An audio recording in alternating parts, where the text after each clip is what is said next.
It decides to go live. All right.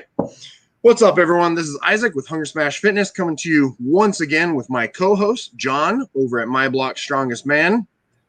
Today we have several fantastic guests joining us. Gary's running a little bit late, but we have Andrew with Kratos Strength and Phil with Arsenal Athletics. And then the world's strongest veteran as Gary or Daniel, sorry. So before we begin, we'll hop on over and just do some quick snapshots of what we've been working on and all that. So this is my YouTube channel. As you can see, I did a little bit with the Champions League, Giants Live, Deadlift Championship, and then the results and all that sort of stuff.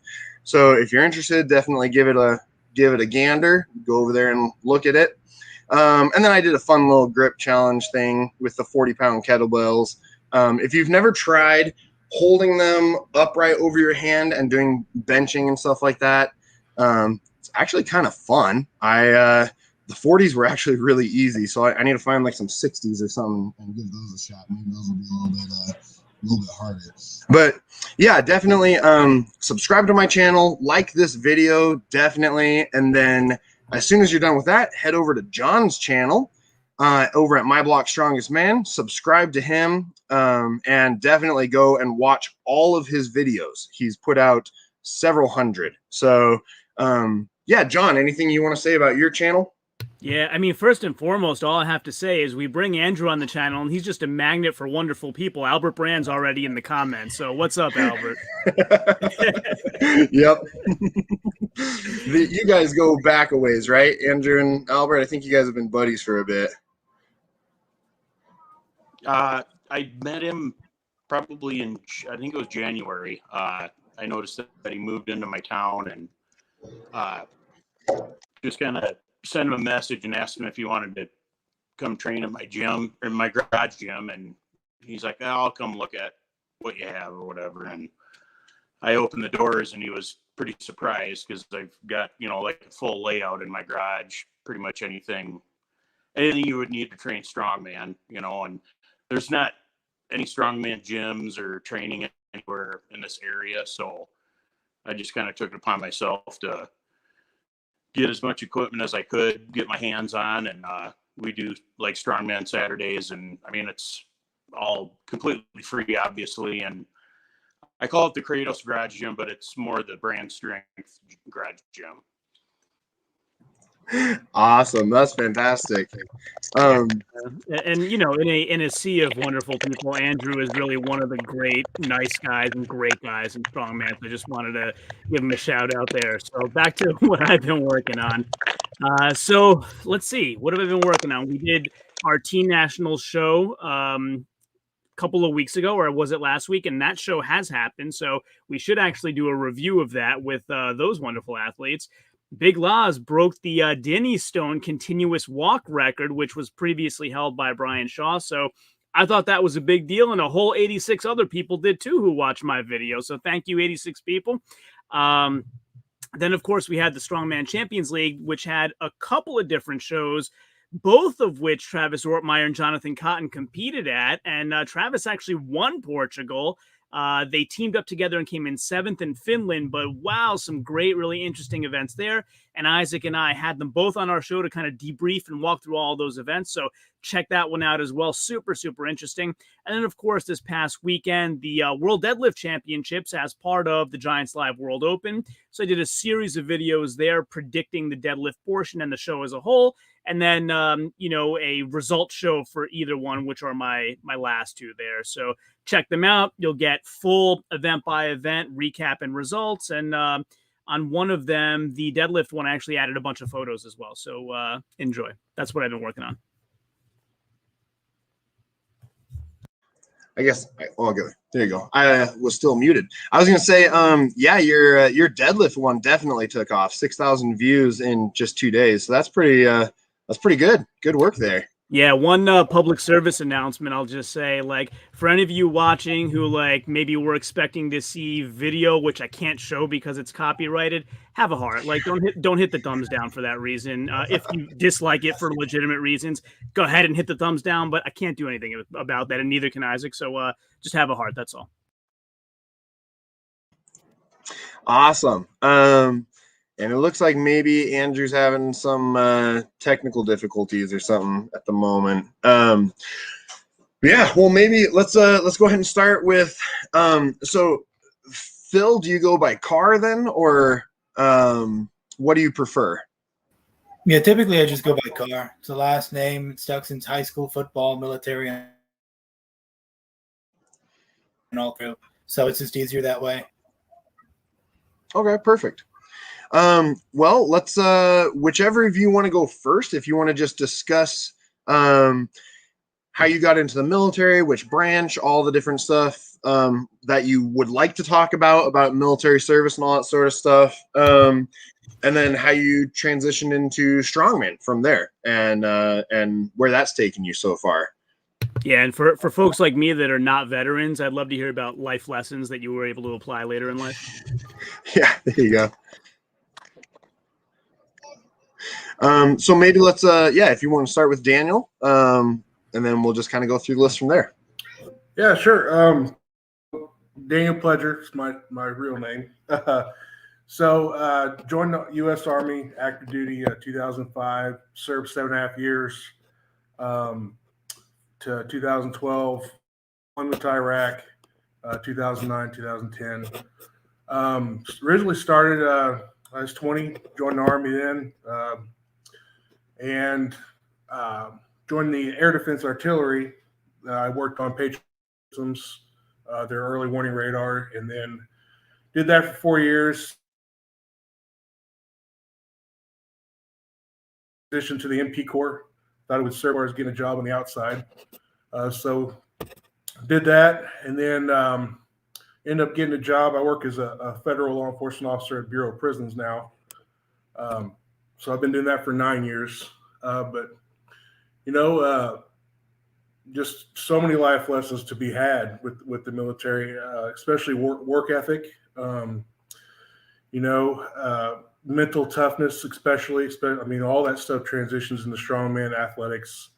I've been doing strongman for 2 years now, and I'm kind of the new guy on the block, but I'm also one of the older guys, which is weird because I'm just turned 37. So I kind of got into it late, but I was very fortunate when I started doing it. I went to the Arnold in 2019 and was able to see the deadlift on the elephant bar and all that stuff and half door. And so I got to meet all those guys, which was really cool. And it was funny. I was sitting there and people were coming up talking to me. He's like, "Why aren't you doing this? Like, you should, like, why are you not competing in this?" And, I was like, "Well, I don't know. Maybe I should give it a try." So I kind of watched it and enjoyed it. And I was like, well, I'm pretty strong already, so why not give it a try? So I found a local strongman gym here in town, and I've been working at it ever since and getting all the technique and stuff out of the way, and just slowly working on it and getting better every day. So hopefully that will work to my favor real soon. And what was that first event that really got your attention in strongman?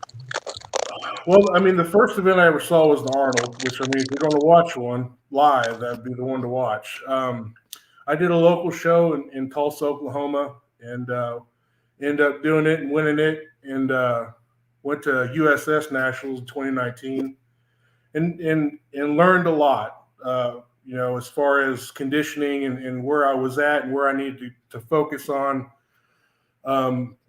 My muscular endurance was nowhere where it needed to be. So I ended up taking like mid-pack out of 30 guys at 2019. And then 10 months later, I went to the Ode Haugen show in LA, and it was a Plat Plus show. Ended up winning that one against some very, very good competition there. And ended up winning by 1 point. So, I mean, that's how close it was. But that ended up getting me, a year into it, got me an invite to Arnold, which unfortunately due to the pandemic wasn't able to do it. So, here we are. I'm sitting here waiting on nationals. I've qualified for nationals because I just won Missouri Strongest Man about 3 weeks ago. And then, so waiting on nationals, and then I already got my Arnold qualifier. So just training and waiting right now. Well, first of all, congratulations on winning Missouri's, and that's SC Nationals, right? Yeah. And when are those? October 15th and 16th.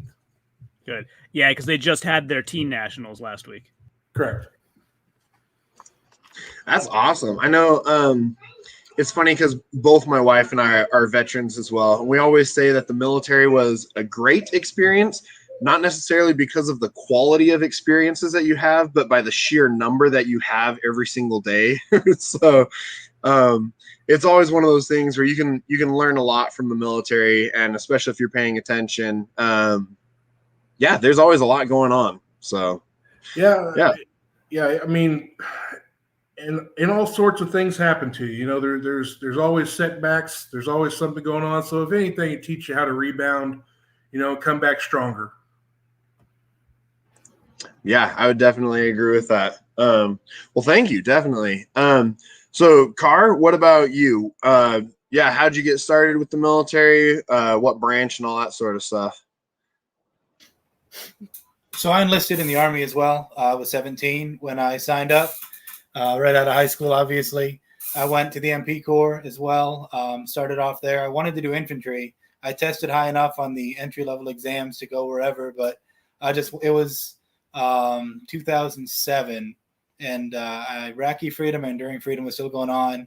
I wanted to go and be part of that. My family is a strong military history. My grandpa, my dad, my brother, my aunts and aunt. So I wanted to go in infantry, but my parents wouldn't allow that. They said I needed something that would relate civilian side. So I went MP because my recruiter was like, "Oh, you're like infantry, but you get more weapons and you get to drive instead of walk." So it sounded good to me. But basic training, AIT, I got pulled to DC for the honor guard, and I worked at the Arlington National Cemetery. I did not do tomb guard, but I did presidential security for the majority of my time there. I did the fight out. It was an honor and a privilege to work there and be a part of that at the nation's capital, but it was a big dog and pony show, a lot of dress up and stand around. I worked hand in hand with Secret Service on a lot of missions, and they'd complain, same as me, just be making a lot more money. So I was working as a personal trainer part-time before I got out. And when I got out, I had 96 days of terminal leave saved up. So I got out 3 months early, was taking full military pay, my full-time job at the gym, and just kept rolling with that for a few years. I was a trainer there at the gym right next to the Pentagon, and went to college for kinesiology and was worked as a strength coach there with the D1 athletes, and accidentally got into strength sports from that. I was trying to just become a better strength coach, and any good program has squat, bench, and deadlift. And some of my friends were powerlifters, so I went and got my coaching certification for powerlifting through USAPL, and wanted to incorporate that in more. I got roped into doing my first powerlifting competition, and just general strength carried over a lot into the strongman realm, and started competing in strongman. After I'd owned a gym in Michigan and ran a facility, I started doing fitness equipment, and that's how I got into the actual competing in strongman. Because if you're going to sell equipment and work with pitch to somebody, you should probably know how it works.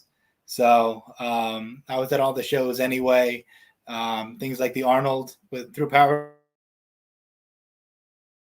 I'd already been on the stage at the Arnold, running the Rogue stage with some of the guys there for the last 2-3 years prior. And then getting there and doing more of the strongman stuff, USS Nationals, Chris Vaccio, things like that really helped me get involved with strongman more, be more competitive. My first competition was I competed as an amateur because I had no clue what I was doing. And the guys there were showing me how to hold the implements, how to do this, how to do that. And then the amateur weights were pretty much the same. We pulled the same truck. We had a truck pull, things like that. won the amateur class, and some of the guys that weren't amateur, that were in the amateur were upset that I was with them, and other guys were, I would have placed well, I think, in the open class at that as well. I think that was at Woody's gym in Kentucky. I'm trying to think what's the name of the gym. Give him a shout out, but I had a good time there, and I've done a few, little shows, qualified for nationals. But when you qualify for nationals, U.S. Strongman nationals, by winning an amateur competition, I mean, I'm not sure how I would have done that year. I think it was 2019. 20 was canceled. 2020 was canceled, delayed until this year. I was out there for that just recently in, where was that at? It's out near Andrew. I forget the name of the city though, but I had a really good time just competing in general and being involved in the sport. And what really drew me to it and kept me in it, and I'm sure a lot of the other vets you'll talk to are going to say the same thing. It's that brotherhood, that unity.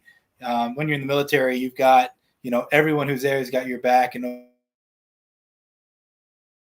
no matter what, you're there together. It's who you work, you hang out with. And in Strongman, you've got a lot of that same camaraderie. You give each other shit. But you're there to support each other, and you can be neck and neck with somebody vying for that gold medal, that podium finish, and they're still going to cheer for you and, congratulate you when you get that final pull.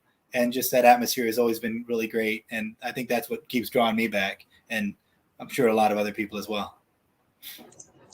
Yeah, I feel like that's a common theme among most of the people that we bring onto the live stream here, is that's kind of one of the things that got him into Strongman, is that camaraderie and that sense of even if you're both vying for first or whatever else, like you're still backing each other up, and you're still supporting each other.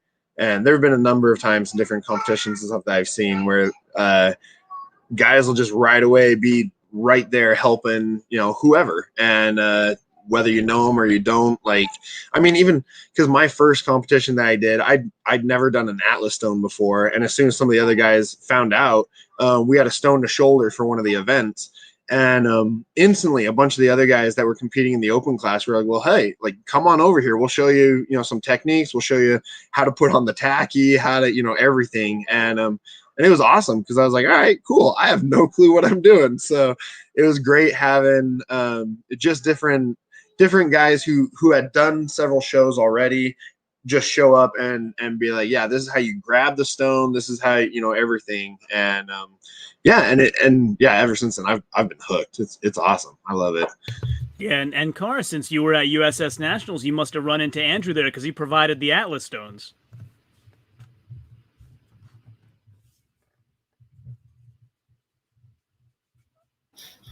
Yeah, actually, we hung out a lot there at Nationals when I was up there. I was talking to him a little bit beforehand. We've been, friends on social media for a while. And then when Nationals came up, I kind of had my hand in that jar with some things. And I know they were looking for stones. And I don't remember if I was the one specifically who reached out to him about it or not, but I definitely knew he was doing the stones. And we met up and we hung out most of the time there. But it was up there in his place or something. So it's cool. I actually got to see the Kratos Strength Gym and take a picture with all the stones. So meet the wife and raid his fridge. It was a good time. That's awesome. Yeah, Andrew's a great guy. He and I have been friends on social media for a while as well. And I love promoting him too. I'd be wearing his t-shirt right now, but honestly, I wear them so much they're dirty right now, or else I'd have it on.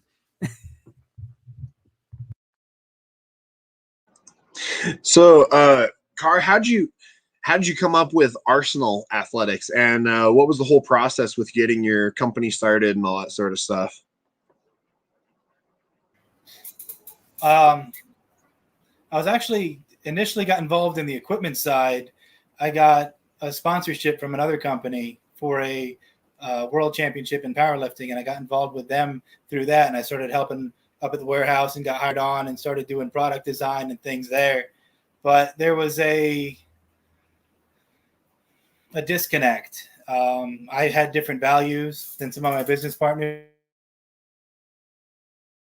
there, because I ended up with an executive position with the American, and we had a disagreement on different ways things should be run. So I stepped down from my position there, so I could do things on my own and really start to push quality and customer service instead of just run it for other reasons. So how long have you had Arsenal right now? Because it's a newer company, right? It hasn't been out for that long. Yeah, so Arsenal's official launch was at the Arm happened last year. We had the Mammoth Bar unveiling at the Pinnacle Performance Gym when Joe Sullivan was out there. So we had the 1.5, the version 1.5 prototype out there. We saw a couple 1,003-pound pulls. It was sumo with straps. I don't know if it counts. Depends on who you ask. But that was out of Jamal Browner. But we did a little bit of beefing it up because we saw 1,000 pounds pulled on it, and it was a 28 millimeter shaft then. And we just upped it to 29 for the version, the Gen 2 bar, and that bar has gotten a lot of publicity, a lot of attention lately, and it was meant to be our first big product, but it took so long with the steel to get in and everything with delays due to what was going on in the world at the time and what's still kind of going on, that we ended up getting sourcing, stocking, and selling out of supportive equipment before we ever got our first shipment of the Mammoth Bar completed. But we do supportive equipment now. We do everything from wrist wraps, knee sleeves, all that. We just got approval for the 2022 season to be approved with USPA for the supportive equipment, the sleeves, wraps, and everything. So that's a big move on for us. It's probably the first paid marketing we've ever done. Everything else has always been organic, and I take great pride in that. It's all word of mouth, customers coming back. And then our big thing is we like to support other vets as well, other veteran-owned companies. Skull with Steve Welch. Raw Grip is John something or other. It's another veteran-owned company. The liquid chalk is great. So if it's not something we make in-house, it's something we try to source from another veteran company. And I was actually trying to do my own liquid chalk, and then I was talking to John, and I was like, you know what? I'd rather give the money to you. I don't want to deal with it. You make a good product, and let me support you with that. So anything that's not an Arsenal brand is something that's made by another veteran company. An honorable endeavor for sure. Yeah, definitely. I'll have to look into the liquid chalk by Raw Grip. I've used a couple different liquid chalks, and it seems like, I don't know, most of the time they're okay. I like to just keep some in my gym bag just because if the gym that I'm at doesn't have chalk, then that way at least I can have something on hand just in case. But yeah, I was telling you earlier too, like the Skull Smash ammonia is the stuff that I've been using for a while, and I love that stuff. It's so it's cool seeing that you're selling it now too. Yeah, the other thing I was going to ask you, Carr, is due to the world situation, you talked about steel and kind of the challenge there. You want to elaborate on that a bit? Because I had talked to Andrew about this. I had a strongman I was talking to who was looking for Fingal's fingers. So I reached out. Andrew's my fabricator buddy, right? So I said, hey, Andrew, is that something you could make? And so he said, I'd love to, but the price of steel is 4 times what it used to be. So is that something that's affecting you still? Or like, how are you working through that sort of situation? Well, the cost of steel has gone up, like you said, like 3 to 4 times. The same with lumber and ammunition. Like if you can get it, it's expensive. So it's just tough to get. And then everything being slowed down, shut down as far as shipping even. With the Mammoth Bar specifically, our initial production, like we were supposed to have them in hand last October. And, I put that in, we're guaranteed that, or like they keep telling us, oh, it's good, it's going. Whatever, and then there's so many delays that kept happening. We didn't get them into customer hands until I think it was 4 or 5 months later. And I had a few prototypes on hand and a few customers that had the Gen 1 bar. Adam Dirks has the 1.5 prototype, and I paid to ship the bars that were completed and in the US to various locations just so competitions that were already on the schedule and promised these bars could use them. So it was a big issue for a while, and the cost alone of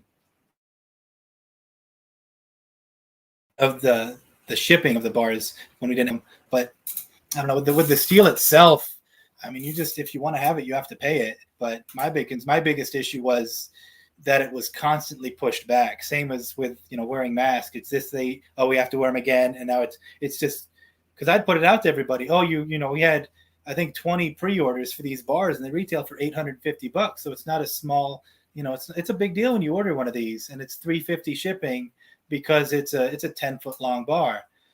You can fit 4 people on that bar and about 1,600 pounds in iron on the sleeves. So it's hard to visualize what a 10-foot bar is. But when you realize you've got, a normal barbell will almost fit between the sleeves on this. So it has to ship freight. So when you've got customers and all the customers are great and understanding, but I felt bad having to tell them repeatedly, oh, the thing I told you, yeah, we can't do that anymore. And the worst thing in the world is when you have to let somebody down and there's nothing you can do about it. Like, I would rather have personally failed everyone than have my word have to go back on my word because of something else that happened and be out of my control. And that always just made me feel even worse. Yeah, absolutely. Hopefully that situation turns around. So, Andrew, it looks like you're back. Hey, buddy, we were talking about the price of steel. So I don't know if you remember, some time back I reached out to you. Somebody was looking for Fingal's Fingers. I think was it Wyatt Dawson? I forget now, but I reached out to you, and then you were explaining to me about how the price of steel has made things difficult. So we kind of got on that topic. Yeah.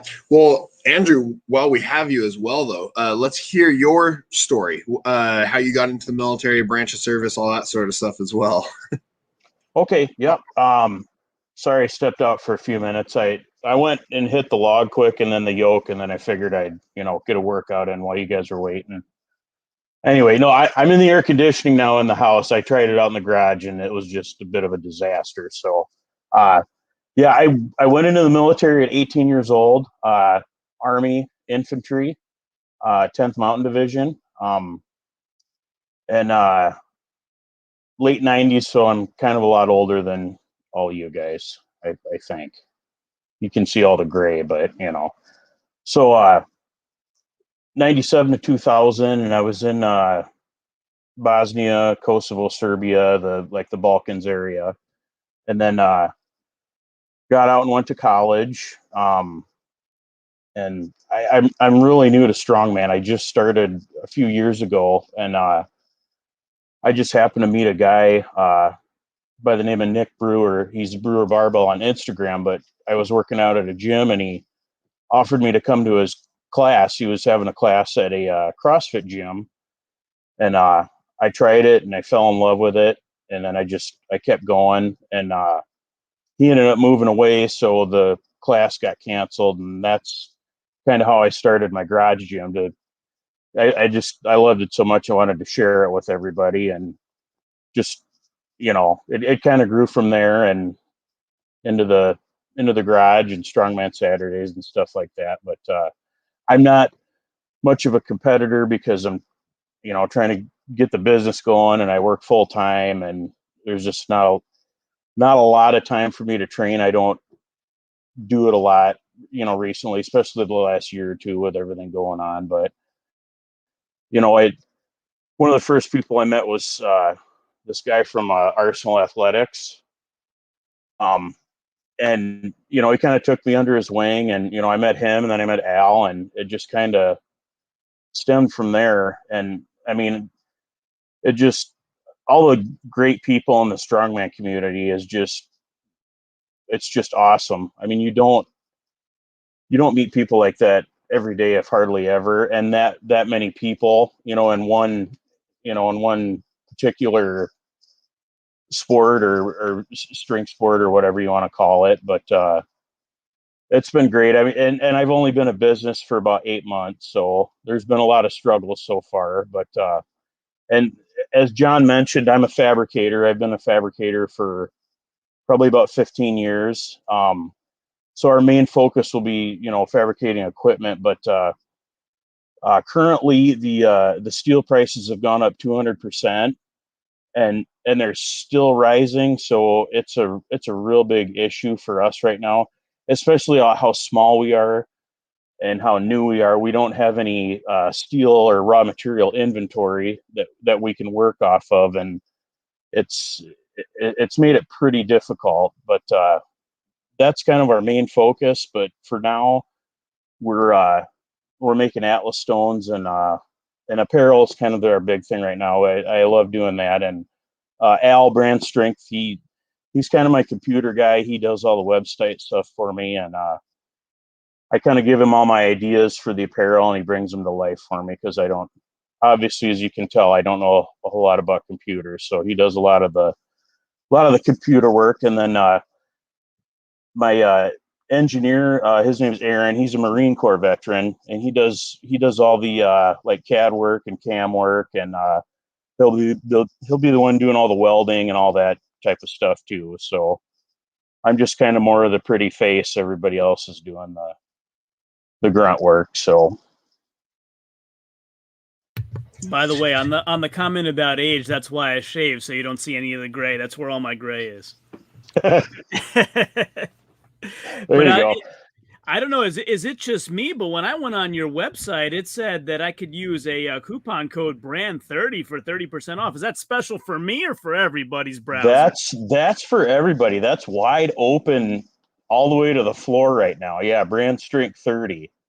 Yeah. Thank you, Albert.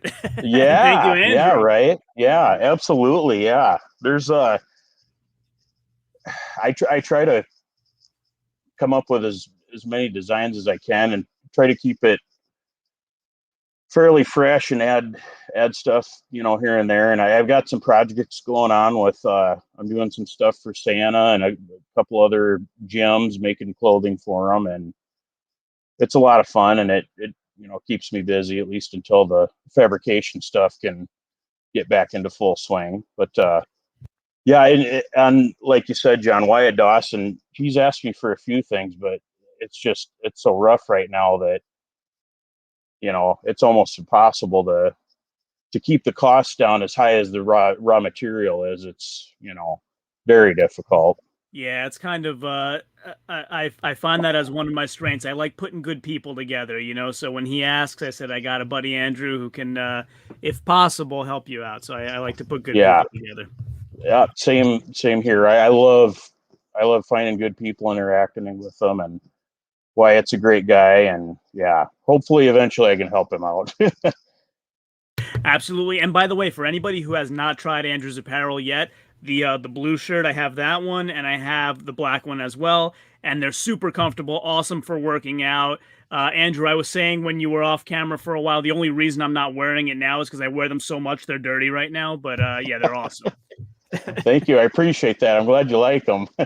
Yeah, you should check out my I know you watch my Instagram reels when I do my workouts in the woods. You'll see the Stone Over Bar. I was wearing your t-shirt and Stone Over Bar. I saw that. That was awesome. Yeah.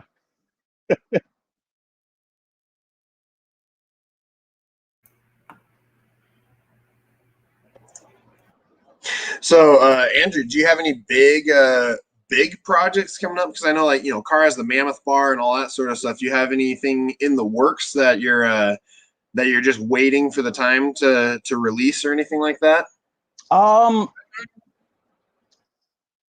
wouldn't say a lot of major projects. I mean, they're all important, but most of them are right now are kind of all apparel related. And I have, as soon as I can get my hands on some more lead and shot, I'm going to be making big stones for the Dirk's crew. They like the really big ones. So that's always in the mix.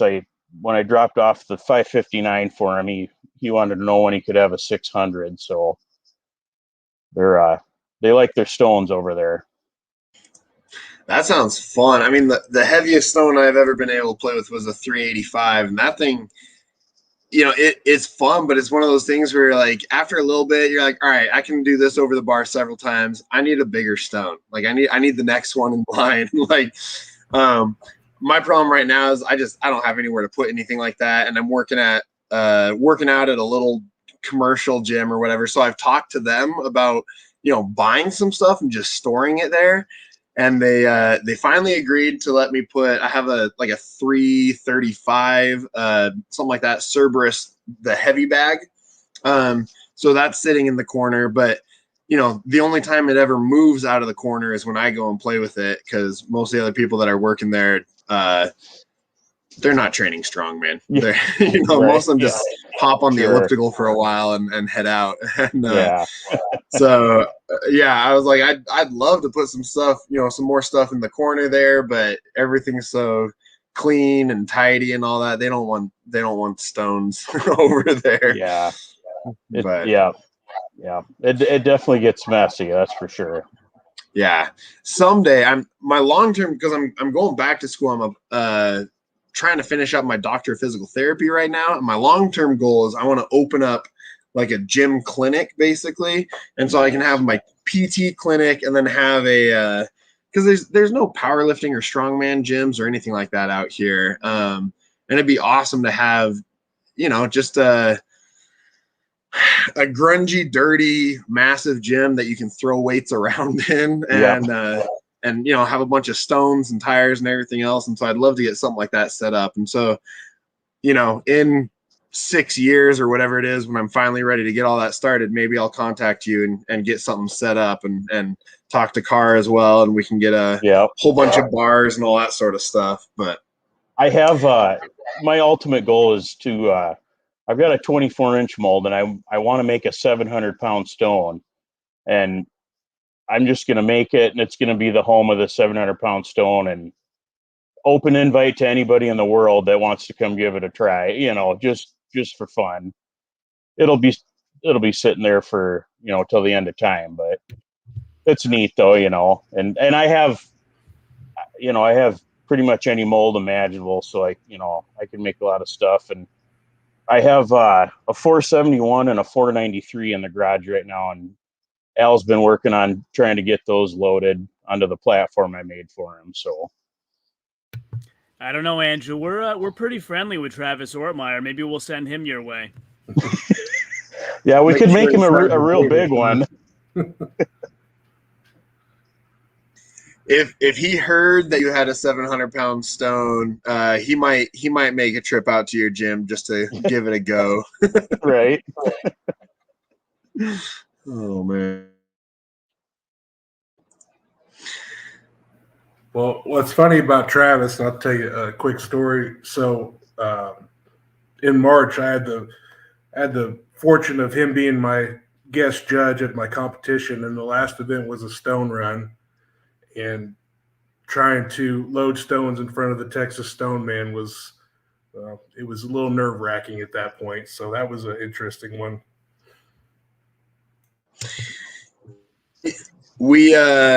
I've picked his brain a couple different times now, specifically about stones, and it's awesome because every time I talk to him, he has more pointers and more just stuff where I was like, oh, I haven't thought of that before. Okay, that's a good thing. Like, he definitely has a gift for it that not a lot of people have, which I would love to be able to mimic at some point, but I don't know I think you kind of have to be born with it a little bit. It really is a whole different type of animal, stones. It's a really unique thing, being able to lift them and be really good at it. Yeah, we actually had him on our last live stream, and because I had someone ask me a question a little bit ago, and they were wondering how much does deadlift carry over to Atlas stones? Is there much relation? And I told him at the time, I was like, in my opinion, not much. If you're strong enough to pick a 600-pound deadlift, but your technique sucks or your arms are short or whatever, then you're going to struggle with stones. And so it was cool bringing Travis on, and I asked him the same question. And you can watch the live stream too, but he actually had some pretty good answers to it. Here you go. And Gary just got here as well. What's up, Gary? What's up, Gary? How you doing? Sorry about the delay there. Amazon asked a lot of you. Yeah. Well, now that you're here too, well, Gary, let's hear a little bit about how you got started. Oh. There.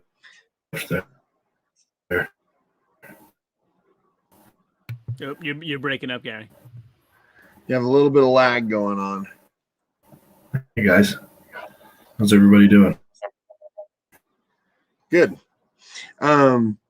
Yeah, so Gary, maybe just talk a little bit about yourself and how you got into the military, what you did in the service and all that sort of stuff, and then how you got into Strongman from there.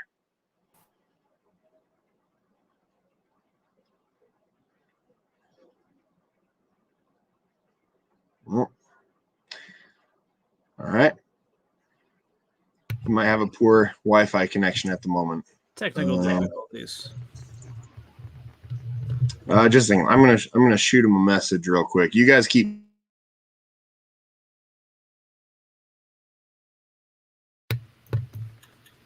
So what's everybody's favorite event to do at a competition? I mean, I was just going to ask that question. You read my mind. So I'm my favorite's moving events. That's probably what I'm best at is the yoke and the farmers. I got a pretty decent grip. As far as the stones, you know, I picked up a 400-pound stone several times, but that's the biggest we got in the gym. So the next step was, you know, the 425 and the 450 and just working up from there. But definitely moving events is where my forte is. So you ever do a moving event that was a team event, like a two-man team? No, I've never done any type of team events.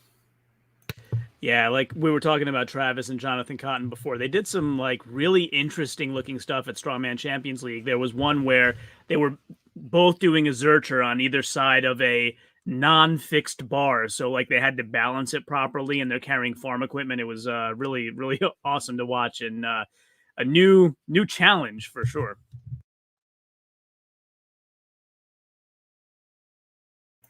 Yeah, and I think that may be something, you know, Strongman's getting away from. A lot of it's starting to get a little more standardized and you know, especially at the bigger shows.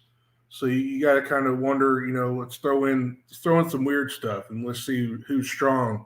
You know, everyone's got an overhead and a deadlift, but you know, let's throw something weird in there. You know, I'd like to see that.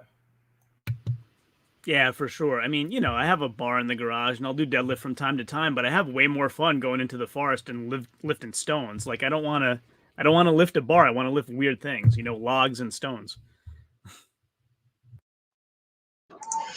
Maybe Andrew and Carr, maybe that can be your niche, is just creating weird stuff, you know, selling that to strongman competitions. I did have a request a few weeks ago from a guy that lifts Denny stones, and he wanted me to find natural stones and then, you know, make the ring handles for them. But it's hard to find natural stones, and you can go to like a landscaping company, but you know, and then you got to bring a scale with you and figure, you know, it'll be a little tricky, but it's an interesting challenge though, for sure.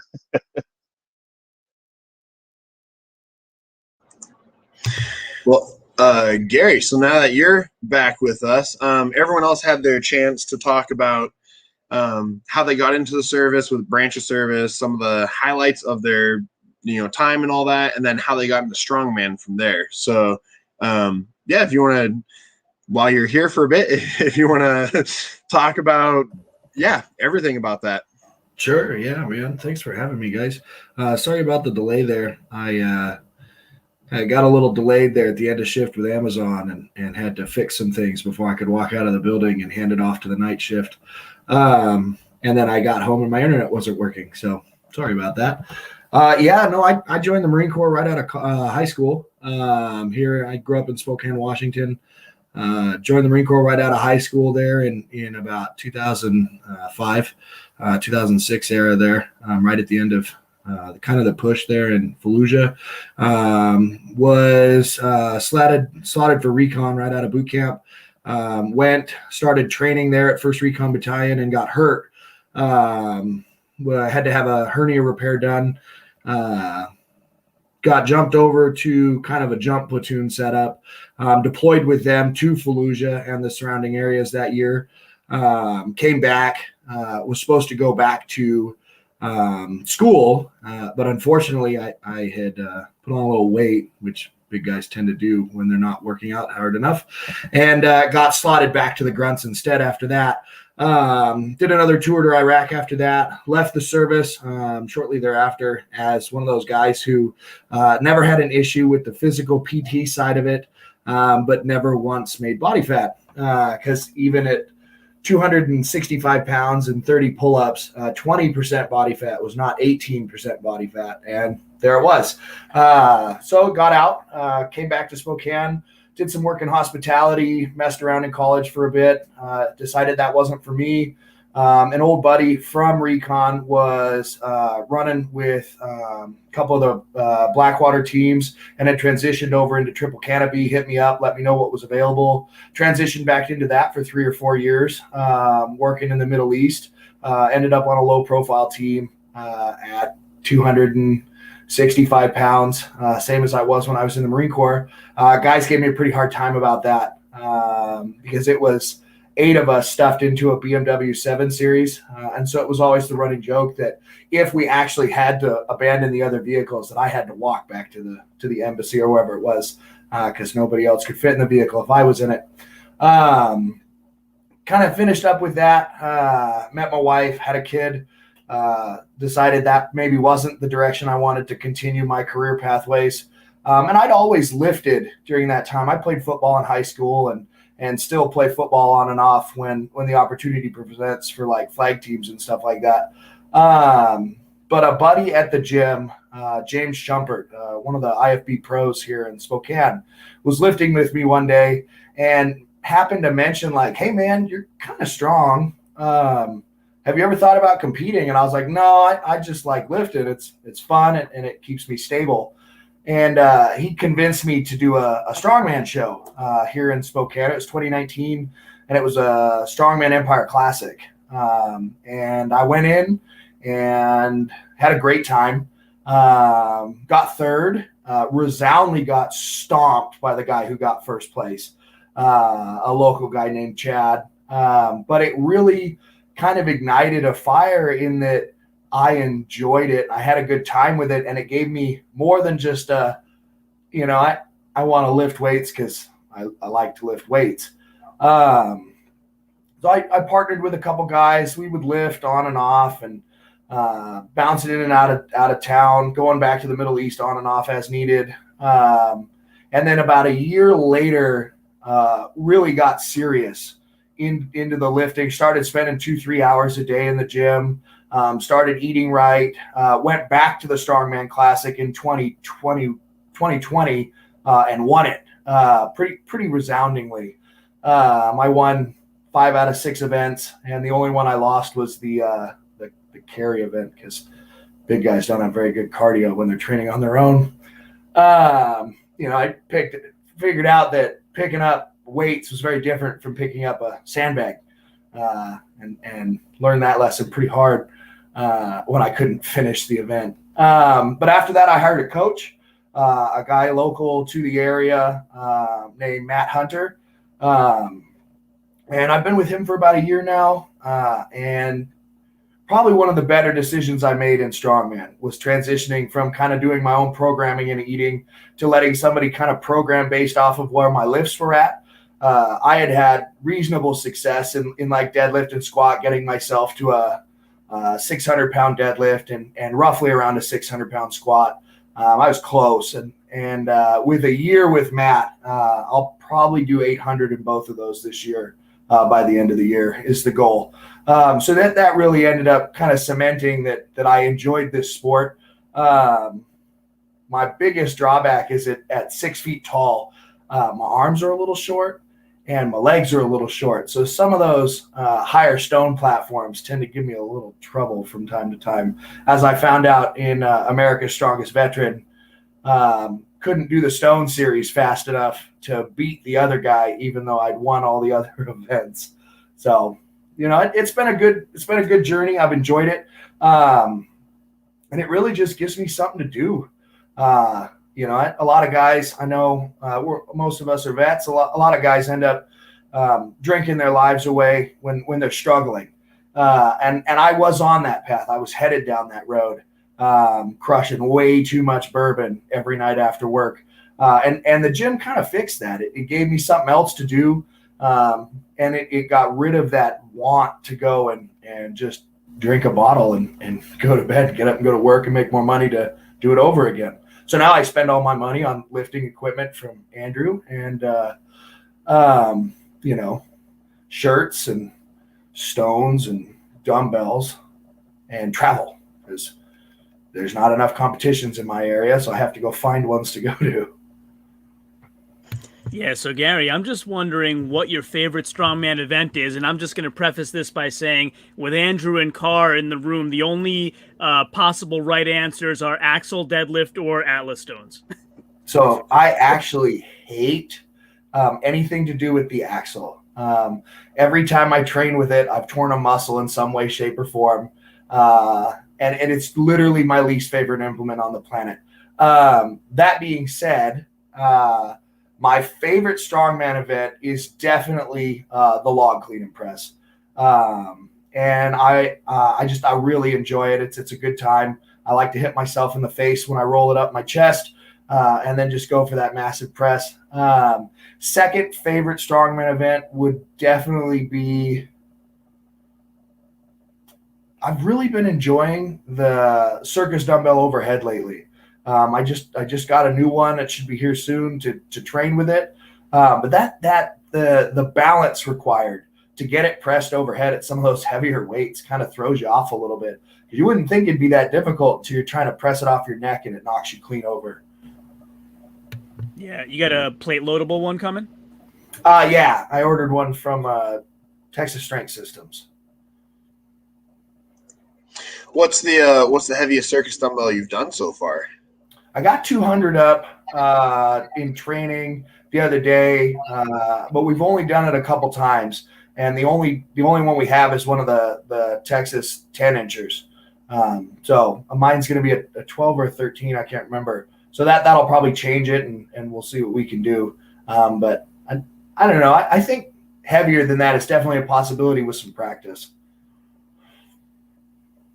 Yeah, so the other thing I was wondering, and Isaac, if you could share the screen, we like to ask strongmen that come on our channel, hey, what's the coolest looking trophy you've ever received? And I saw this on your Instagram, and I had to ask you about this.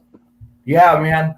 So that was the first place trophy for Black Frost 2020 back in January of this year. It's held annually in Boise, Idaho, at the Berserker Strength and Conditioning Gym.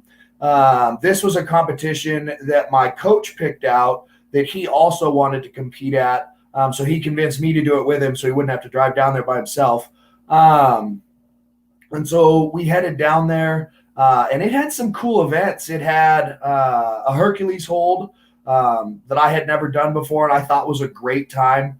It was supposed to have a fingers event, but the apparatus got messed up somehow, and they weren't able to get it fixed in time.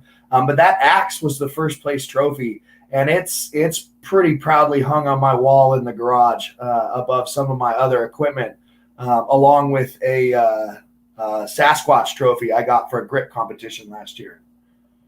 That's awesome. Grip competitions can be really interesting. I saw my buddy Costin Sutton, who's actually the state rep for South Carolina for Strongman Corp. He did one recently, and they had a gauntlet. Like, he had to pick up like 20 different implements. I had never seen something like that before, but it's really interesting to watch. Yeah, those grip competitions are something else. That you think, oh yeah, I'm a good deadlifter, I'll be fine, and then somebody hands you an axle and says double overhand, pick that up, and you get up to that 400-pound range, which is super easy on a barbell, and you only get it 6 inches off the ground, and it slides out of your fingers. Yep. Or Or you go to a Giants Live event and you skip a high deadlift weight on a traditional deadlift and then don't make the next weight. Sometimes that happens too. Yeah. I was gonna say, well, how's your hand size? Because I know, I'm 6'5", but I think they're like 3XL hands or something. So even on an axle, I can usually at least pinch the tip of my thumb. So that probably helps out a little bit more than with most other people, I think. But Man, not 3X. We'll say that. I don't have 3X hands, brother. They're definitely bigger than a large, but they don't do me a lot of favors when it comes to some of those larger grip events. I have to really focus on making sure my forearms are prepared on the bigger grip events. so because you're not too far from me, I don't think, because I'm just outside of Spokane here as well. We'll have to meet up sometime, and I know, because I was saying, I've talked about, I go to 360 on the weekends as well. Do you have an actual gym in Spokane that has strongman equipment, or do you mostly just train out of your garage then? So here in Spokane, if I need to go to a gym or I'm craving some not in my garage time with other people around, I'll head to Go the Distance, which is it's kind of a bodybuilding gym. It has a little bit of strongman equipment, but very little. Most of the strongman equipment I train with is either here at my house or at another buddy's house in Spokane. Isaac, you'll have to bring one of these and compare grip strength. Well, working in physical therapy, we had the hand dynamometer in the clinic there, and I could always max it out. So I've got a pretty decent grip. It maxed out at 200 pounds, and I could always squeeze it where it would just go to dashes across. So yeah, not me. I'm not completely sure what my grip strength is. I cannot max it out. The instructions say over 120 is strong, so we can try it. Let's try it. Let's give folks something to see.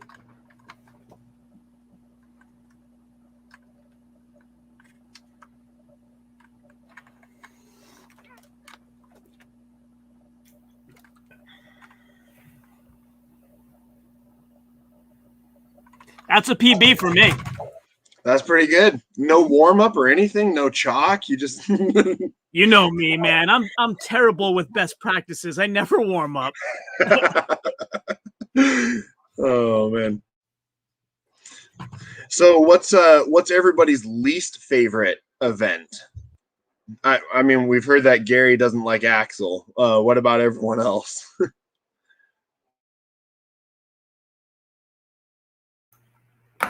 Axle clean and press is probably my least favorite. Just the belly to the shoulder, being 6'4", 360 pounds and old, my shoulder mobility is not what it used to be. So I'm actually going to physical therapy to kind of get that fixed. So hopefully in the near future that'll be we'll turn it into one of the better events. And then one of the events that I just don't train enough is stones, just because getting the tacky on, and it's a whole day affair when you're training stones, so we just kind of avoid it. We'll do sandbags over bar instead of stones, but yeah, definitely axle clean and press is probably my least favorite. I'm going to make a prediction. Somebody here is going to say duck walk. So I'm bad at the clean and any type of clean. If I can get it to my shoulders, I can press it, but I'm not really opposed to the log or the axle. My least favorite is any type of front-loaded carry, not being able to breathe, and it always blows up my lower back and glutes and hits me where I don't want it to hit me, and it's always miserable. And I hate moving events anyway, and not being able to breathe because it's on my diaphragm. It just makes it so much worse. And I mean, I'm a smaller, I guess, a strongman in some sense, so I can move better, but my cardio is still shit. I walk around it like 285 right now, but I have a 4-month-old, and training has been a very low priority. And I also work with the BOP now, so for the last 4 months. So that's, where my primary source of income comes from. But I'm fat and slow and hate not being able to breathe when I'm trying to run, and hate running. So. Yeah, Carr, it's interesting that you said that if you can clean it, you can press it. I hear that a lot from strongmen, and like a layman like myself, we don't work that way. So I'm wondering, like, why is that? Like, if if I can clean something, that doesn't guarantee I can press it. But a lot of strongmen are the way that you are. So is it a structural type thing? Like, why is that so prevalent? For me specifically, I think my form is just terrible. I can't clean.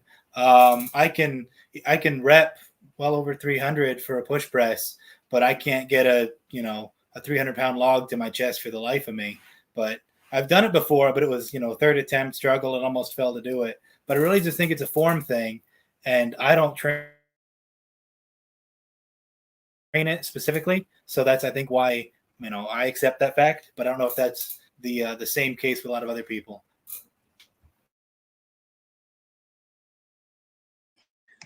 And what about you, Andrew? What's your least favorite event? For me, it's got to be the overhead stuff too, just because I'm old. I mean, like the log or the axle, getting it up to the chest is fine, but once I get, getting up to the overhead part, the shoulders are what get me, and a lot of it is not. Can you put your hands overhead, Andrew? Can you do that?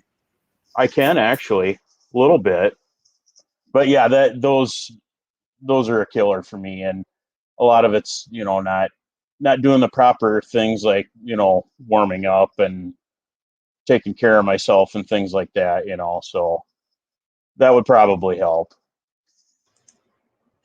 That makes sense. So we have a comment here saying from Jennifer Jenkins, says, any injuries you guys have suffered, and if so, how did you recover? So whoever wants to go first on that. I don't know who all's been injured here. Well, that just happens to be my fiance. So she's in Florida right now watching. Welcome, Jennifer. Yeah, I'll let you guys handle that one. She knows my dirty secrets. Well, our other guests would probably love to hear from you as well, though, Dan. So if you have anything that you want to talk about, go for it. If any of your injuries you don't want to discuss, then that's your call as well. As far as from the Army, you having the typical rucking, knee issues, lower back issues, stuff like that. Really, doing strongman has helped me so much recovering from those. Whenever I wasn't working out, and just not doing anything and being a lop, I hurt way more then than I do now. So I think just staying active and continuing to have the blood flow into those areas and stuff really has helped me overcome a lot of that. Bone spurs in this shoulder. So just keeping that mobility and doing what I can. I get massage therapy bi-weekly and chiropractic care at least once a month.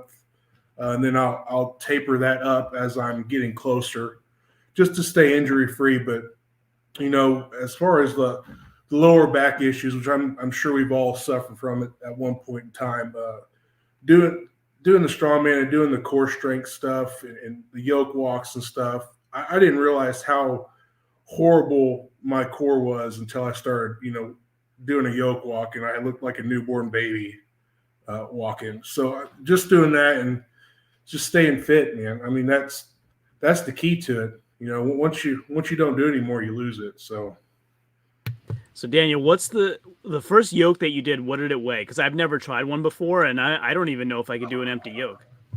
I think we geared it up to like 650, and I think I walked with it. I mean, you talk about walking 2 or 3 steps and dropping it and then doing it again. I think I probably made it 20 feet, and it was like, I don't know what's wrong. Like, this should be easy, and I've done 1,000 pounds. I've walked, 10 feet with 1,000 pounds probably 6 months ago, and wrecked my central nervous system because I wasn't ready for it.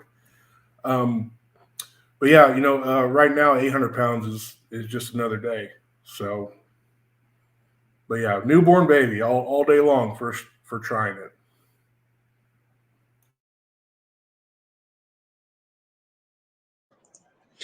So what about you, Gary? Have you had any crazy injuries or anything? And if so, what have you done to recover from them? Yeah, man. I mean, I think we all get dinged up here and there, depending on what we're doing.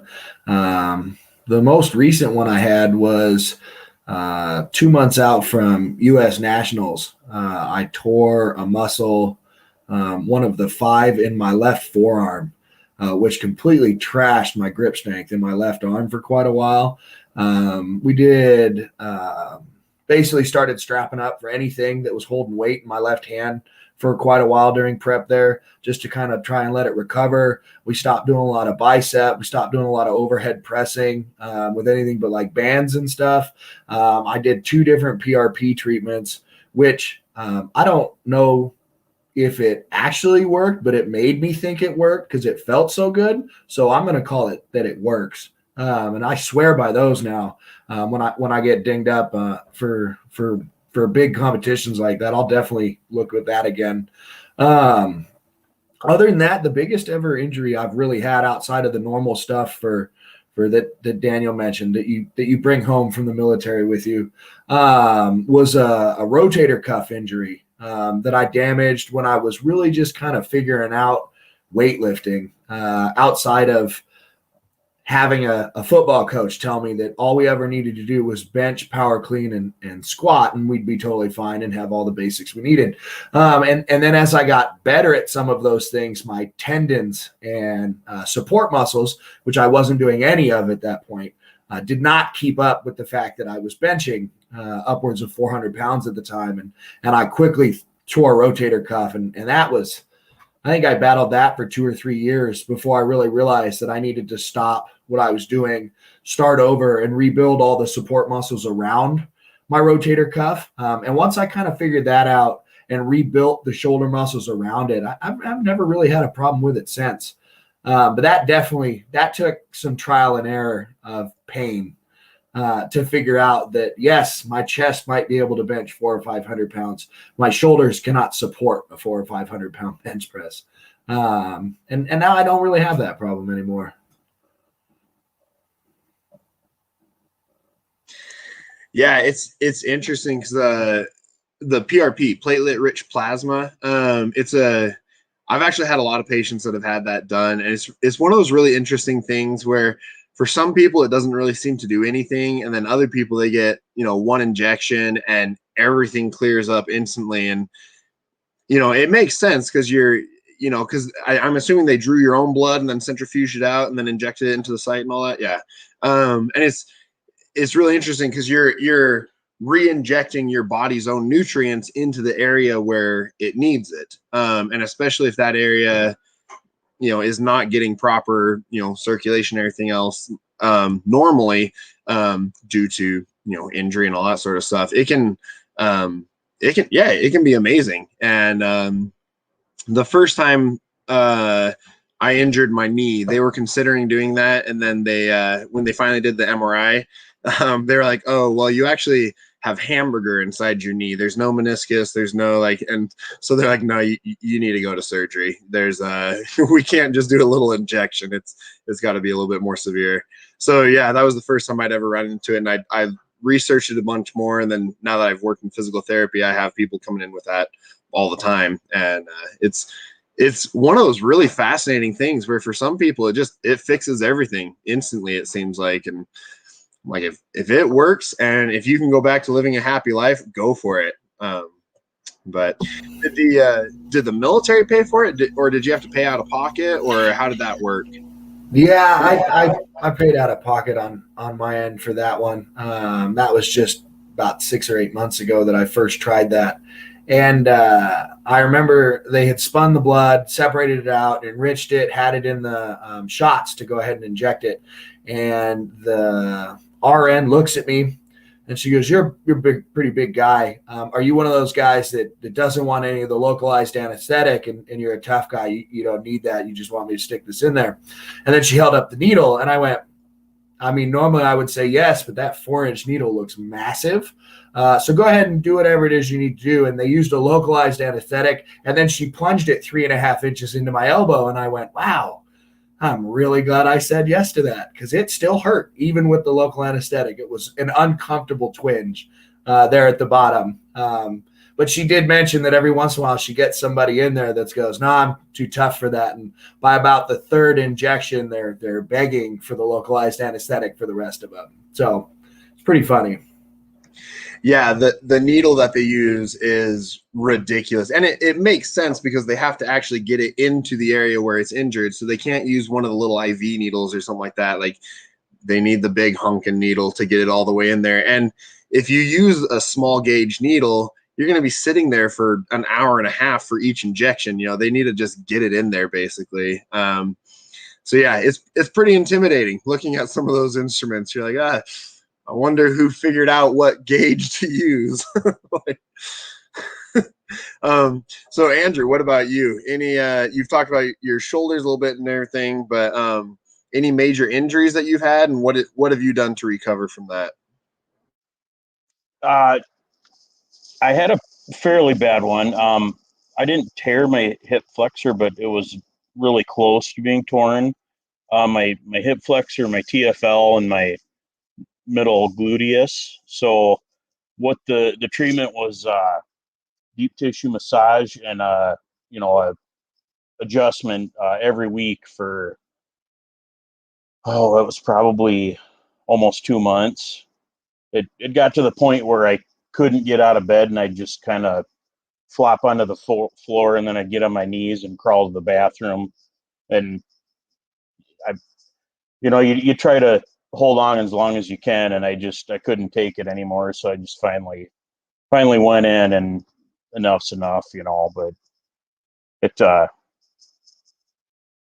doesn't sound terrible, but I mean, it was pretty rough. And then you have all that time where you can't work out and then you get frustrated, and it one of those things. You ever get recurring pain from that? Oh, you're muted, Andrew. I do in my hip, definitely. If I don't stretch it, or if I'm not like walking and keeping it warm, it tends to get sore pretty easy. So yeah, there's a little bit of a lingering effect on that. Yeah, do you know Strongman doc Todd McDougall? If you don't, I'll put you two together. He's in Indiana, but you may cross paths one day, and he's for sure at the top of his field. I just talked to him on the phone on Friday. Yeah, he's a really good guy. I like him a lot. I try to talk to him whenever I can, but he's awesome. Yeah, we had him on the channel a couple of weeks ago, and tons of fountain of information, really. Yes, absolutely. Yeah.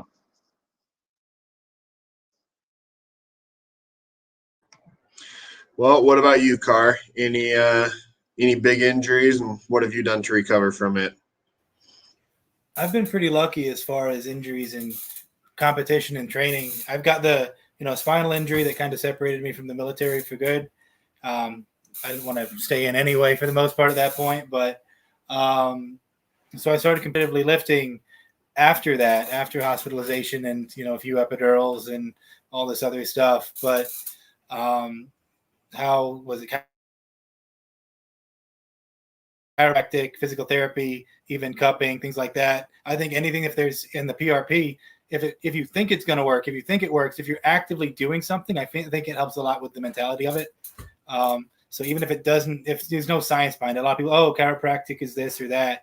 But if you as the patient think it's helping, or you're working towards your recovery, I think the mental aspect of that is huge. But for me, with my back, like deadlifts are probably the only thing or the most consistent thing that has caused an issue with my back in the past. And even when it's acting up and I can't tie my shoes, I'm able to belt up and squat because the pressures hold me together. But the old adage was an ounce of prevention is worth a pound of cure. And since I started competitively lifting after my injury, I've always been huge on form. I coach it, I practice it. So just, again, preventing it and doing what little you can to rehab it if and when it does happen, whatever it is, mentally, physically. So.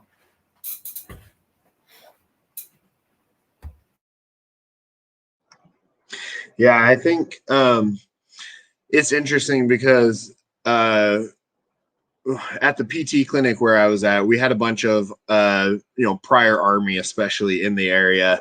And I think I got to meet all of them due to knee and back issues, just mostly from rucking. And it's interesting because, I was Navy, and it seemed like so many of the guys always had messed up knees because they're wearing steel-toed shoes, steel-toed boots, running around on steel all the time. And everybody would start complaining about their knees hurting walking around on the ships and stuff. And it's just one of those things where it's wear and tear. It's just how the military handles it, I guess. But you just suck it up, take your Motrin, and keep going. That's at least that's their policy for the most part. If water and Ranger candy can't fix it, nothing will. Yeah, exactly. Or you're not taking enough. Then that's their other policy. If 800 milligrams doesn't work, have you tried 16? Then go from there. And something I've pushed with my athletes, and you might be able to confirm with that, anything you can do for rehab, like physical therapy stuff, anything you can do for rehab, you can do as prehab. And I like to incorporate a lot of that stuff in with warm-ups and stuff, and general warm-ups, mobility, things like that, obviously. But if you can do it for rehab, you can do it for prehab. Yeah, and I think that's fantastic words of wisdom, because even throughout the day, I mean, if you have a little bit of downtime, you just grab some bands and just work on those, outside, inside, all that sort of stuff. It helps a ton. I've been lucky enough to avoid shoulder injuries and everything so far, knock on wood. But I think anything that you can do just day to day to help reduce your risk of injury, it's going to save you a lifetime of hurt later on. So well, another fun one that we like to ask people too is what about diet? What are your favorite pre-workout meals and post-workout meals, favorite cheat meals if you do that, all that sort of stuff. There you go. Pizza. I think pizza is a pretty common favorite among strongmen.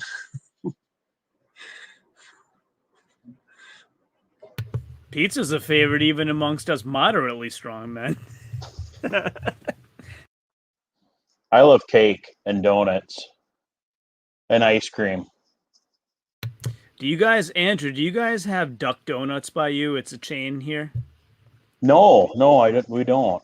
So it's not the heavily processed stuff. They make it in front of you. Like they have the batter in the machine spinning, and you order. They're made to order. So I bring the kids. They get to watch them put the toppings on it. It's fresh as fresh can get. So if you ever somewhere where there's a Duck Donuts, try them out.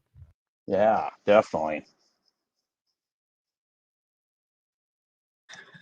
I was going to say, is the ice cream a pre-workout or a post-workout snack? Because, it melts pretty quickly, and all that dairy, I don't know if I'd want to go work out after eating a bunch of dairy. Yeah, more like a weekend splurge type thing. But for me, I don't really have a specific diet right now, though, since I'm kind of all over the place with so much going on. But when I can, I try to, do meal preps to just so the food's there and it's available, and you can, it's easier to grab it and eat it instead of wandering around and you're hungry and then you just start eating whatever's in front of you. And it works pretty good if you can stick to it,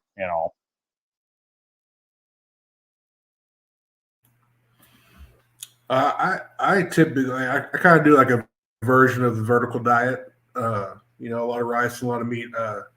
It's funny. I got, our gym hosted Stan Efferning, and I asked him a question. I was like, so for your strongman athletes to get more carbs, what do you give them? He's like, just eat more rice. That's all you got to do. I was like, cool. Well, it's that simple. And that's my brand. Simple, easy, to the point.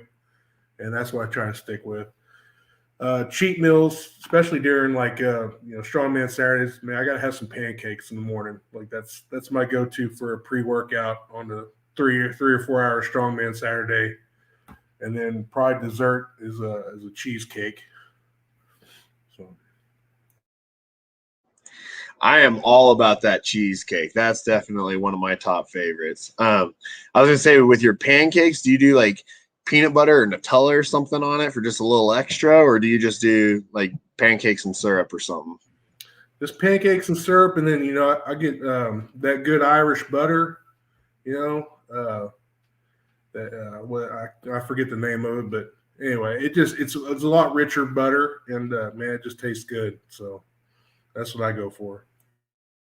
Man, I really feel like I should be getting a kickback for all these product placements. But you ever try Kodiak cakes? They're like high protein pancakes.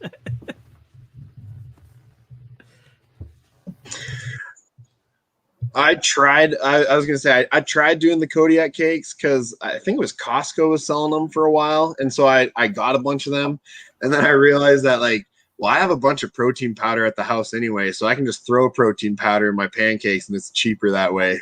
But yeah, Kodiak cakes are pretty tasty. I will say that.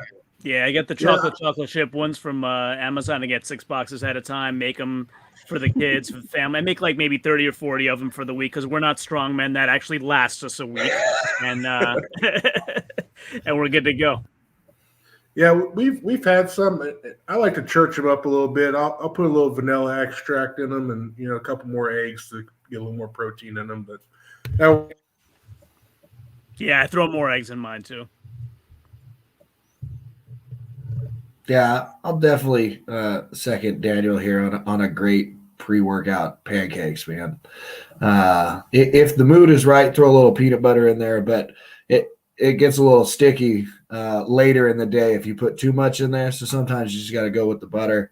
And then cheesecake is good. I can't argue with that, but a good warm blueberry pie, man. There's no arguments on my end for that for a snack. So. What about blueberry cheesecake? I do like blueberry cheesecake too, man. I wouldn't do it warm though. No. Yeah. Definitely want to be cold there. I always like to get those fruit pies, blueberry pies, cherry pies. I get them from the farm. Those are the best ones.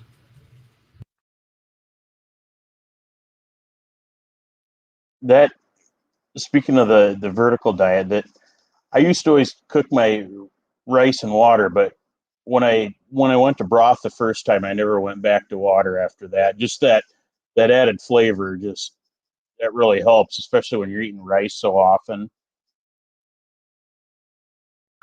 So I actually I'll cook it down with coconut milk, and it gives it a little bit sweeter flavor and get you some better fats in there too. So that gives me a little more calories that way too. So that's how I like to do it. That's also trendy. That makes you cool with the kids these days.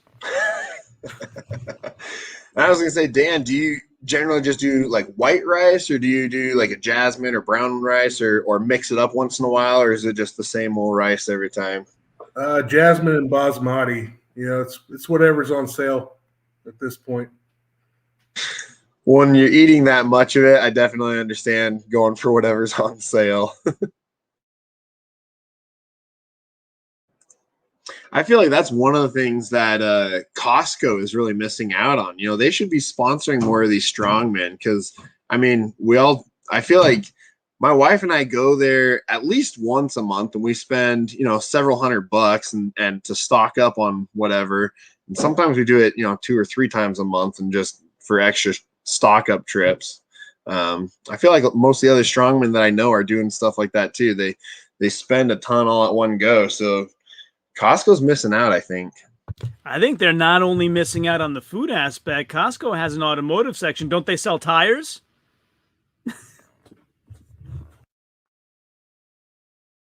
I don't know if they have any like 800-pound tires though. Most of the stuff that I've seen are just the smaller ones for cars and trucks.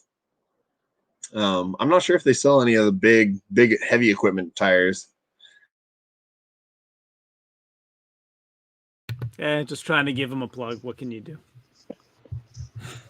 Yeah, I definitely think Sam's and Costco are missing out on. Somebody should contact one of them about sponsorships or something. I don't know. 'Cause I do the same thing. I'm either at Sam's or Costco getting rice and meat and veg. Just you're getting so much of it. Well, it's cheaper just to buy it in bulk and Yeah. throw it in the freezer and everything, and then and it all gets eaten anyway, so you might as well buy a bunch of it. So yeah, I don't know. Maybe we need to start a strongman food warehouse system of some sort. Strongman and powerlifting warehouse. Might not be a bad idea. Give me a day. I'll come up with a good business name. Well, since we're on the topic of food, anyone raise their own beef or anything like that? I know for quite a while, my wife and my uncle always raises his own beef every year. So all of us cousins would get together and we'd butcher and cut and everything, the meat all ourselves, and it saved a ton of money. And we were calculating it out, and we were like, we can get it down to like $1.98 a pound doing raising our own beef that way. But he just moved, so he doesn't have the property anymore, and so I need to find another farmer somewhere local and get another hookup.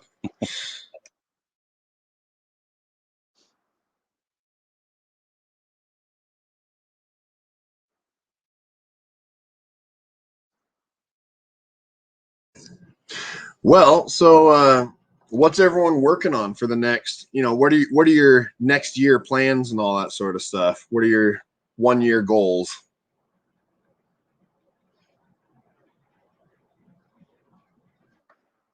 Mine would definitely be to hopefully get the fabrication going and grow as a business. Just kind of keep trying to push forward, and my main goal is to help as many strong men and women as I can, as much as I possibly can. I can't do much right now, but just keep trying to push and expand in the business and keep moving forward. Hopefully the steel prices will level off at some point. They have to, I hope, but in the meantime, just, do what I can and keep working at it. Yeah, and for people that don't know Andrew and Kratos Strength Equipment, he's humble, so I'll brag for him. Andrew, you've done a lot of charity shows with the community as well. I think you worked together with Justin Kielhofer once, where he was like deadlifting a fire truck or something like that. We were going to do a local fire truck pull and raise money for the fire department. We had the fire department okayed it, and we had to get permission from the city, and then we were trying to get a bunch of strongmen in the area to come, and not everybody could fit it into their schedules, so we had to put it off to the side, and hopefully we're going to do it again. But it would have been a lot of fun, but it just didn't. We couldn't get enough people there for them to start the fire truck and get it out of the bill. I mean, it's quite a bit of a cost, and we got to kind of try to make it worth their while, but hopefully we can do it in the future. Yeah, hopefully it does work out in the future. But yeah, anybody who's not supporting Kratos Strength Equipment, definitely head on over to the website and do so. Andrew's doing great stuff for the community, charity stuff. His business is making great quality implements, and just all around great guy in the community, and deserves your support. Thanks, John.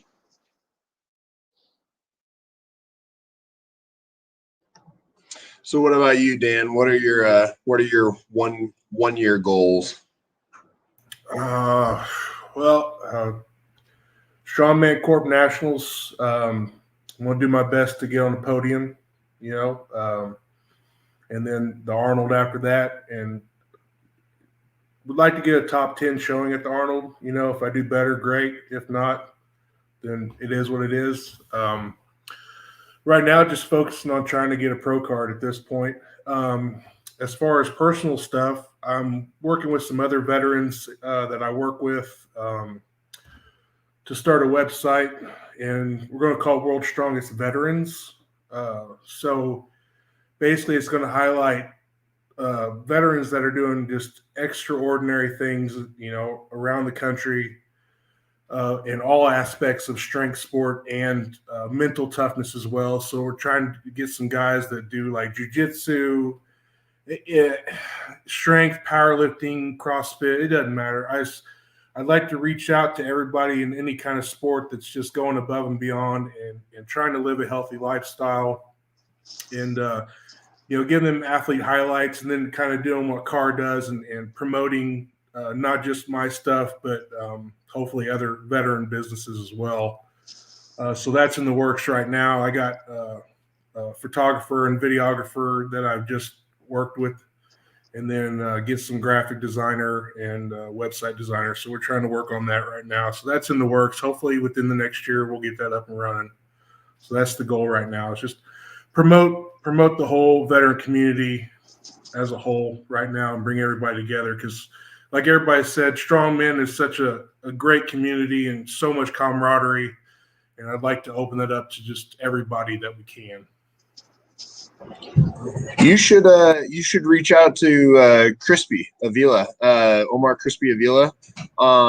He works with Black Rifle Coffee Company, but he seems to know everybody, and he might be a good one to get on board with that because he's if you've looked him up on Instagram or anything like that before, he does motivational speaking and all that sort of stuff. But he's done some powerlifting shows and everything, even with the prosthetics and all that, and like he'd be a great guy to get on board with that. Awesome. Yep. Thank you.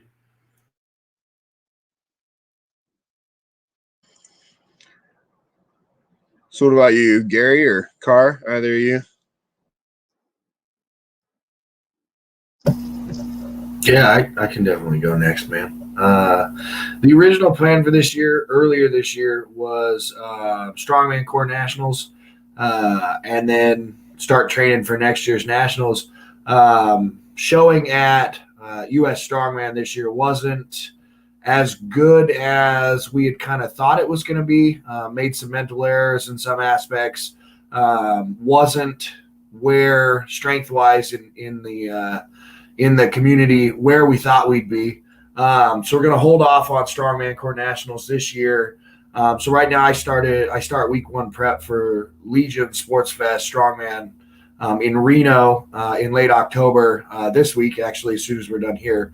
I'm going to head out to the garage. But so that'll requalify me for Strongman Core Nationals next year.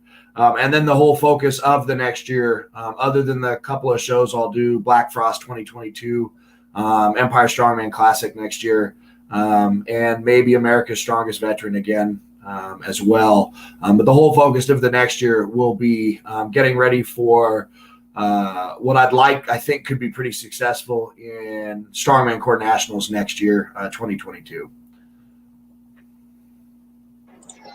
That sounds awesome. Yeah.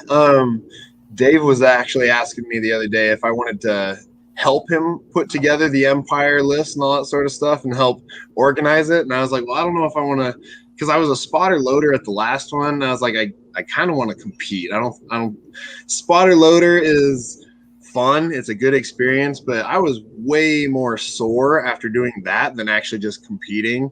And I was like, as fun as it was, carrying all, everything around all day long, I think I'd rather just do my one run and be done with it each time. So, we'll have to see. Maybe he'll pressure me some more or something to help out with that. Dave's pretty good at getting people who didn't plan on doing spotting loading to suddenly show up and do spotter loaders. So, I wanted to do Empire this year, but it was 3.5 weeks before Nationals. So we opted to hold off and see what we could put up at U.S. Strongman instead. Yeah, that was probably a good decision. It was a great show. It was a super fun time. They had a ton of people show up for it because I was supposed to go last year and compete, and then everything happened with all that and blah blah. And then this year, like, I didn't have any access to anything to train for it. And so I found out about it just a little before and found out about 360 right before it and everything. So then I was like, well, it's too late for me to compete kind of this year. So I might as well just go watch and help out, basically.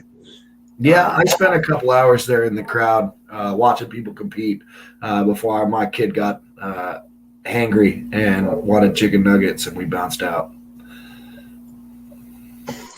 That's awesome. What about you, Carr? What are your plans for the coming year?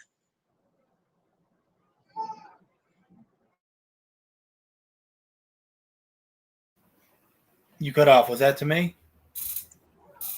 Yeah, we were just asking, what are your plans for the coming year with Strongman and with Arsenal and all that sort of stuff?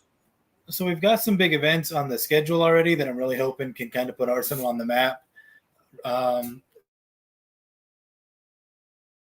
sold my home gym and all my personal equipment and invested a lot to get it up and going. And it's still just personal investment. I haven't taken any money out of the account yet. It's just reinvested into new products or growing the inventory or things like that. So like I said before, the USPA approval is going to be huge for next year. And then we've got the 2022 US Strongman Nationals. The Mammoth Bar is going to be out there for that. The Power Axle is going to be on the platform for Static Monsters World Championships next year. And then later this year in November, Official Strongman Games is using the Mammoth Bar as the final bar of their deadlift ladder. So there's gonna be a lot of visibility. So hopefully Arsenal can grow, and with that, the opportunity to give back more. Andrew's on board with it. We started. It's right now the Veteran Strength Coalition, and it's similar to what Dan's doing. He's trying to reach out and help other people. We wanted to do a battle of the brands, is what we're calling it, but where veteran business owners compete head to head in a strongman competition for charity.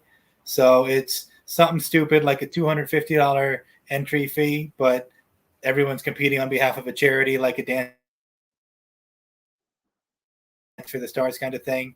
And the winner gets the pot and it goes to their charity of choice. So that's something that we have kind of talked about early this year, and I wanted to put it on for 2022. So hopefully if things open back up and I can put more time into it, because with the baby and work, it's been crazy with the baby and work and Arsenal.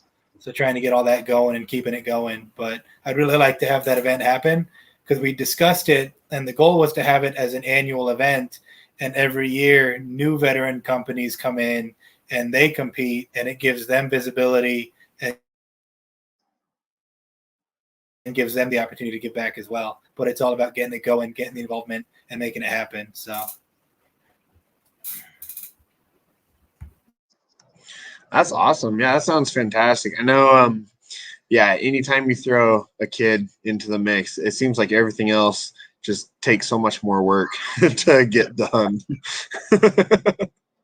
But Hey, Isaac, you mind if I share a good cause as well? yeah, definitely go for it. All right, let's go ahead and share my screen. Can you see that? Yes, we can. All right. Yeah. So I just wanted to mention, because this is relevant to our veteran theme of today, my good buddy Andrew Carroll runs the Center for American War Letters. So I thought I'd show our esteemed guests and our audience, anybody who's a veteran who may have a connection to war letters you'd like preserved for future generations. I think it's a great cause where, we take these unique memories and kind of keep them preserved the right way for future generations to understand what folks went through. So if anybody, either our guests or anybody watching, has any connections to war letters you'd like preserved by the folks that do it the right way, please reach out to me. I am My Block Strongest on Instagram. You can DM me there, and we'll put you together with Andrew and get that done. Very cool. Yeah, thanks for sharing that, John. Definitely. Yeah, so we're getting closer to the 2-hour mark. So I was going to say, John, is there anything else specific that you wanted to ask our guests while we have them, or any closing comments that you have before we give each of them a chance to have closing comments? No, I'm just very grateful that all of you guys were able to jump on and share all of your wisdom with us, both from the military and from Strongman. And for our audience members, if you have not yet liked this stream, please go ahead and like it. And go ahead and subscribe to Hunger Smash Fitness, because why not? Isaac's providing you with some incredible content, and if you're not subscribed, you should be. So sometimes folks just need a little reminder. Also, take out that little sticky pad and remind yourself that as soon as he ends this broadcast, you should run over to My Block Strongest Man and subscribe there too. That's all I have to say. Thank you guys for jumping on. Thank you, John. Thanks, John. So I guess starting with you, Dan, is there anyone you want to call out in particular? Any sponsorships that you want to mention? Anything like that? And we can give each of you a chance to do that as well. So actually, as far as sponsorships, I don't have any. I'm going solo at this, so everything comes out of my pocket. I will do a shout out to my family and friends, for they're always supporting me, and my gym. I got a great community, so GP Athletics. Thanks for everything, guys. So yeah, that's all I got, guys. I appreciate you having me come on, and thank you so much. Great to meet you. Whenever people say they don't have a sponsor, I always shout out to my friends, Go Hard Labs, sponsor this guy. Well, definitely. Awesome We'll have to try and set you up with something then, I guess, Dan. But so what about you, Gary? Any sponsorships you want to shout out? Anything like that? Yeah, man. Just like Daniel, I don't have any actual sponsorships. A couple of affiliations that I think we all have here and there, as best we can. Realistically, though, my biggest shout out does go out to both Andrew and Carr. I met them earlier this year before Nationals this year, and they've both been a wealth of information and just helpful friendship. And Andrew has great memes on his page, man. I mean, he's real good at those, getting them sent over. But no, for real though, like these two guys run stellar businesses, and I'm happy to wear their clothing and their gear, even without a sponsorship, which is okay, guys. But yeah, no, they make stellar stuff, and so if you're looking for new gear, these are the two guys to hit up, man. Yeah, Andrew and Carr, do you guys do affiliate programs at all? Yeah, I do. I do a lot of very loose, like affiliation sponsorships. I mean, I call it the Kratos Army, and it literally is an army. I mean, I reach out to anyone and everyone, and I'll help and sponsor as many people as I can. That's my ultimate goal, but I can't do much right now. But once I get more successful and get going, I'd like to help out even more. Yeah, I mean, I'm telling everybody I know about you already, but yeah, just wanted to ask if you had an affiliate program. Well, I'd offer to like wear a pair of those leggings or something for you, but I think that'd get you, more dislikes for your company than anything else. So we might have to withhold doing that for now. They're getting popular now. It's crazy. Your leggings are awesome, but you already have a lot of great strong women wearing them. I don't think you need Isaac. Yeah. Well, what about you, Carr? Companies to shout out, or if I do the affiliate marketing. So I guess I get both. Yeah, all of the above. I don't really do any affiliate marketing. I've got a few close friends that have discount codes. There's no payout for it. I do some wholesale for gyms and things like that, but there's no direct affiliate marketing. But for companies to shout out, it's really just the guys involved with the Strength Coalition. I don't want to miss anyone, so I'm going to pull up our group chat. But it's Revis Strength. Revis Strength is Robert Spence out of Texas. He's making our grip shirts. They've got some sandbags coming out if they're not on the market already. His grip shirts are great. He's a great guy. I've known him through business for a little while now, a couple of years. Who else? Oh, I had the chat open and I closed it. Come back. Chris at Belfed. What's that? Chris at Belfed, Garber out of Beltfed Strength. If you or anyone you know or whatever need a belt, his not just the custom stuff, like he's got some general it's like floor model belts as well, but it's just quality hand done. But the level and degree to which he makes those belts for individuals is unmatched by anybody.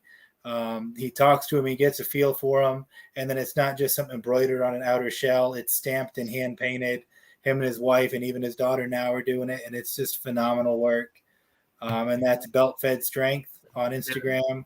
Their belts are incredible. I mean, anybody who doesn't know belt fed strength needs to get to know belt fed strength. Yeah, those belts are just phenomenal.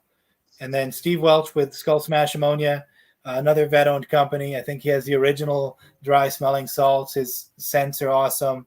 He's always doing something cool. He's got the Blood Eagle mead scented one now. My personal favorite is the menthol, the cold cocked, and then Raw Grip, the liquid chalk, and Kratos Strength. Kratos is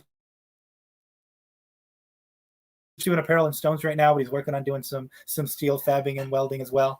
But looking forward to seeing more with Andrew with Kratos too. So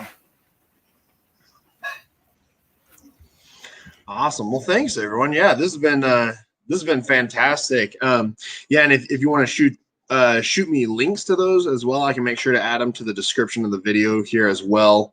We got there we go, belt fed strength. Yep. Yeah, well, thank you so much for coming on, and yeah, this has been a blast. We'll have to try and do something like this again sometime soonish, whenever it arrives. But yeah, once again, this is Isaac with Hunger Smash Fitness.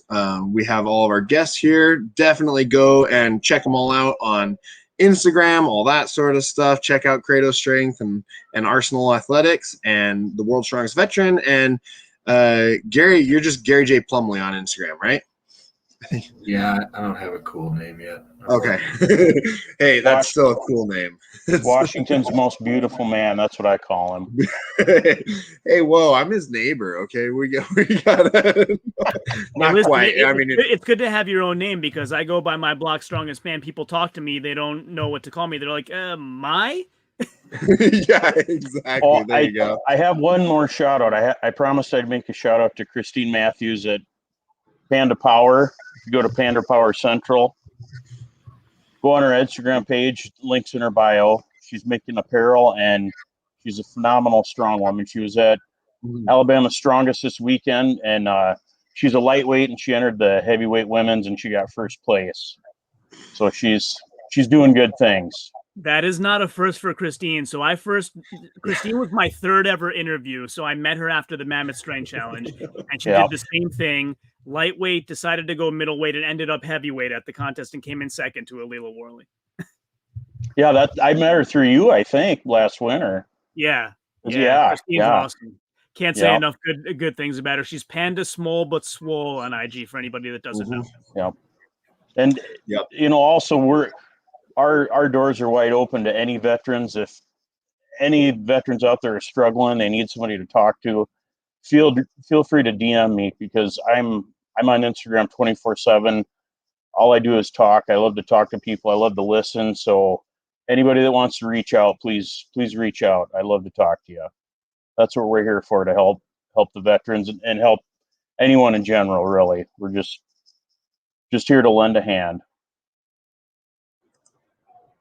Definitely. Well, thank you very much. And same goes for me as well. If anyone's struggling or anything like that, definitely reach out. Don't suffer in silence. And I've had a number of friends that have had stuff happen in the past, just with everything else going on, and it's much better to reach out than to just take it quietly. But anyways, so I guess that'll be all for today. Once again, this is Isaac with Hunger Smash Fitness, and just remember to always improve that 1%.